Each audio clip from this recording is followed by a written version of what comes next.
ஐயா நாங்க 6 fake profile 8 fake profile mafia கேங்லாம் வைக்கிறது இல்லைங்கய்யா. நாங்க ஒரு ப்ரொஃபைல் வச்சுட்டு ஒரு ப்ரொஃபைல்ல களமாடுறோங்கய்யா. சரி சரி, நீ கட்சி குழந்தைங்களா போதா மைக் எடுத்து வாயில விட்டுற போறாங்க குறுக்கு மேற்கு. ஆல்ரெடி கோன்சிலிங் கோயம்புத்தூர் வரைக்கும் இதுல வேற அப்படியே மைக்கு கிட்ட போற கடிக்கிறதுக்கு. சரி அதெல்லாம் இருக்கட்டா, பல நாள் பானில ஊற வச்ச மாங்காய் ஊறுகா மாதிரி மூஞ்சி சூம்பி போய் கிடக்குது. எதுக்கு பார்க்கவே முடியல, எனக்கு சும்மாவே தூரத்துல இருந்து பார்க்க முடியாது. இதுல வேற கிட்ட வர மைக்கு கடிக்க வர சூம்பி போய் கிடக்குதாங்க.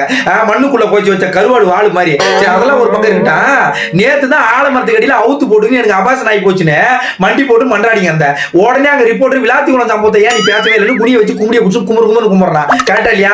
அங்க இருந்து தப்பிச்சு ஓடியாந்த வேக ஜென்செட்டி வீரர்கள் என்ன பண்றானுங்க, பட்டாப்பட்டி வீரர்களே நாங்க கட்சட்டியை போட்டு பறந்தே தான் ஆகும் அப்படின்னு சொல்றானுங்க. கட்சட்டி போட்டுன்னு பறக்கிற அந்த கூட்டத்துல உனக்கு என்ன வேலை? அங்க நடுவில் உனக்கு என்ன வேலை? உனக்கு ஏன்னா தரண்டானுங்களா சொல்லு, உனக்கு ஏன்னா தரண்டானுங்களா? அங்க என்ன வேலை? ஏதாவது ஃப்ரீயா தரனா ஓடிடுறது. இதுல வேற சார் நாங்க வந்து 10 ஐடிலாம் வந்து நாங்க வந்து எல்லாம் கிரியேட் பண்ணிலாம் நாங்க பேசுறது சார். 4 கிட்னி சுத்தமா வந்து வச்சிருக்கேன் சார். எங்க வீட்டு ஃப்ரிட்ஜில் வச்சிருக்கேன். 4 கிட்னி வந்தா நீங்க வாங்கிட்டு போலாம் சார். ஆமா கிட்னி 4 கிட்னி வச்சிருக்கேன். அதனால நீங்க வந்தா ஃப்ரெஷ்ஷா வாங்கிட்டு போலாம் சார். ஃப்ரெஷ்ஷா அப்படின்னு கோயம்புத்தூர் மாமி சிரிக்கிறாங்க. என்ன அத்தை சொல்றது இந்த கோயம்புத்தூர் மாமிய, கோணவாய் கோயம்புத்தூர் மாமிய நான் என்ன சொல்றது? இஷ்டத்துக்கு எதையா போய் அனுத்து எங்கன்னா போய் பழுத்து பொழம்பு ஆலமரத்து வீட்டில் அவுத்து போட்டு தின்னுங்கடா. அப்புறம் அப்படியே அங்க அப்புறம் அபேசன் ஆகி போச்சு. இங்க வந்து ஜட்டி போட்ட வீரர்கள் பறக்குறாங்க, நீ அவங்க கூட சேர்ந்து பறந்துங்கடா. கூச்சமே இல்ல இல்ல.